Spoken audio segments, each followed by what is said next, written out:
Bonsoir à toutes et à tous, bienvenue dans Guinée Actualité. Comment réussir la réforme de l'État et la modernisation de l'administration? Le thème était au centre d'un débat entre fonctionnaires des régions de la basse et de la moyenne Guinée, 309 au total. Ces cadres vont apporter leur contribution pour améliorer la pratique dans chacune de ces régions. RTG Mamou, Mamadou Patibaldi. La Guinée s'est engagée dans une vaste réforme pour la modernisation de son administration. Dans ce élan, le ministère du Travail et de la Fonction publique, à travers la Direction nationale de la réforme administrative, échange à Mamou avec les 309 agents fonctionnaires de l'État des régions de la basse et de la moyenne Guinée sur la question. Aujourd'hui, les experts mobilisés pour élaborer ce programme ont élaboré un document qu'on appelle la théorie du changement, qui a identifié tous les problèmes et proposé des solutions.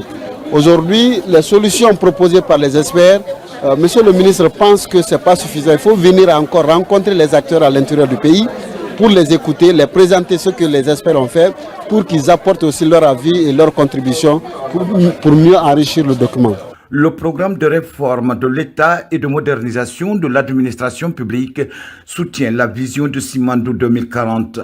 Il constitue un cadre stratégique de transformation de l'administration publique visant à garantir l'efficacité et la mise en œuvre des vastes chantiers enclenchés par le chef de l'État, le général d'armée Mamadi Doumbouya. Qui parle de l'administration publique de l'État concerne tous les secteurs pour que l'administration publique soit déjà fiable et fluide. Et tout ce qui peut rentrer dans le compte de la fiabilité, nous sommes là pour ça. Ce cadre de concertation inclusive et participative vise à recueillir les contributions des parties prenantes dans l'identification des défis de chaque région et de proposer des pistes de solutions adaptées aux réalités du terrain. J'invite tous les cadres des différentes régions administratives qui se retrouvent aujourd'hui de participer positivement à cet atelier, de donner leur point de vue et à l'effet que le document qui va transpirer de cette rencontre soit quand même la volonté nationale, la volonté de tous les administrateurs territoriaux qui va permettre de développer notre pays et qui va être en cohésion directe avec la vision du chef de l'État qui est Simandou 2040. Le PREMAP, qui se repose sur une administration performante, doit être capable de s'adapter aux exigences du monde en mutation. Cela peut constituer un maillon essentiel dans la gestion des ressources humaines, la promotion de la bonne gouvernance, la restauration et la confiance des citoyens dans les institutions. Et puis, non loin à la baie, l'ONG Action des droits humains poursuit son projet de sensibilisation communautaire contre les mutilations génitales féminines et le mariage précoce. Cette initiative ambitionne de mobiliser les citoyens autour d'un objectif commun. Des séances de plaidoyer sont organisées pour encourager l'abandon de ces pratiques qui portent atteinte à la dignité de la femme. Sarah Foudine Diallo, Nabila Moussa Kamara.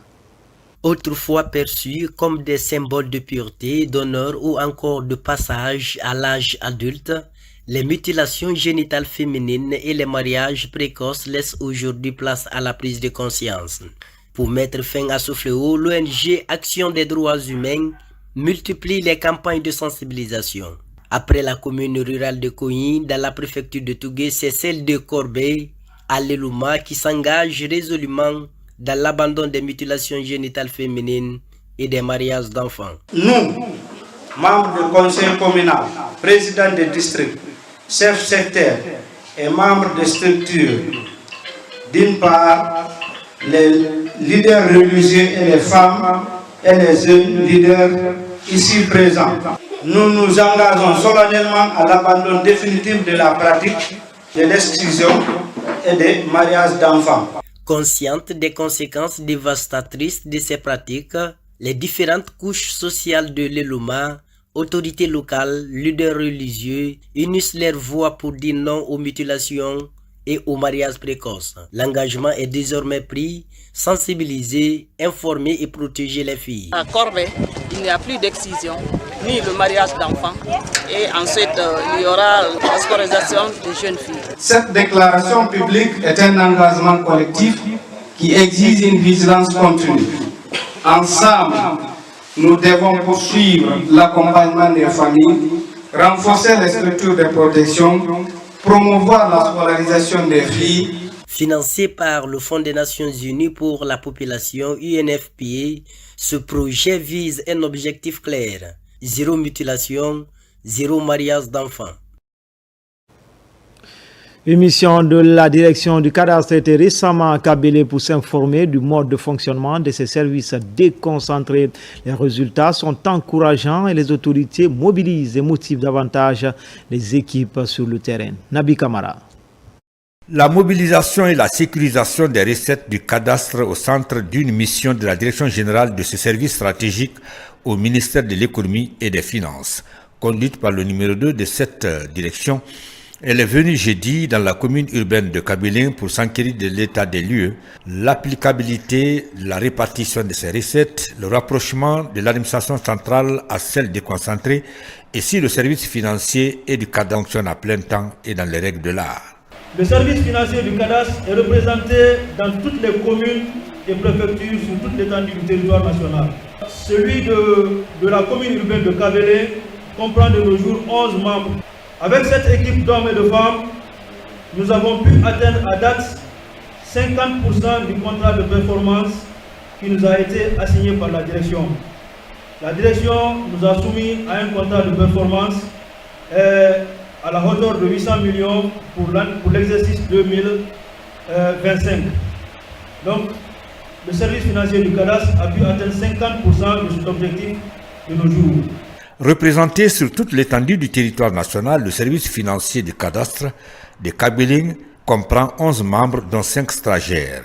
Une équipe certes pleine d'énergie et d'engagement dans l'accomplissement de sa mission, mais confrontée à d'énormes difficultés, notamment l'absence du service de l'habitat communal et le déficit du personnel et la non prise en charge de celui existant. On a compris qu'il y a une bonne collaboration entre les différents services du ministère de l'économie et des finances. Et il y a 3 grandes directions du ministère de l'économie qui sont dans la commune de Kabylie. Mais on a observé aussi qu'il y a un manque de collaboration du fait qu'il n'y ait pas de directeur communal de l'habitat, ce qui est préjudiciable à la mobilisation des recettes administratives, notamment au niveau des droits topographiques. A signaler que selon les services financiers du cadastre de la commune de Kabylie, les recettes obtenues jusqu'ici proviennent uniquement de l'occupation du domaine public de l'État, notamment les emprises. Monde rural, les partenaires et amis de la Guinée poursuivent les initiatives pour accompagner le pays à gagner le pari de l'autosuffisance alimentaire. C'est ainsi que l'Italie vient de lancer un projet dénommé Régénérer Action, un projet écologique estimé à plus de 2 millions d'euros pour une durée de 3 ans. Yaya Silla. Le projet Régénère Action Guinée est une transition agroécologique et création de nouvelles opportunités. Il vise à favoriser l'accès à une alimentation durable, saine et nutritive et améliorer les moyens de subsistance grâce à la transition agroécologique en Guinée. Qui parle d'agroécologie parle de l'utilisation des engrais organiques. Qui parle d'agroécologie parle de l'utilisation des semences résilientes. Qui parle d'agroécologie parle avant tout de la santé du consommateur. Je suis très content aujourd'hui que cette rencontre soit entre des ministères qui sont en charge de la santé de nos sols, de la santé de nos semences, de la santé de l'être humain que nous sommes, de la population guinéenne. Ce projet mis en œuvre par l'ONG Elvia en partenariat avec l'ONG CISV, le CISAO de l'Université de Turin, Appio, les organisations paysannes représente un exemple concret de coopération inclusive entre acteurs publics, société civile, monde académique et secteur privé, italien et guinéen.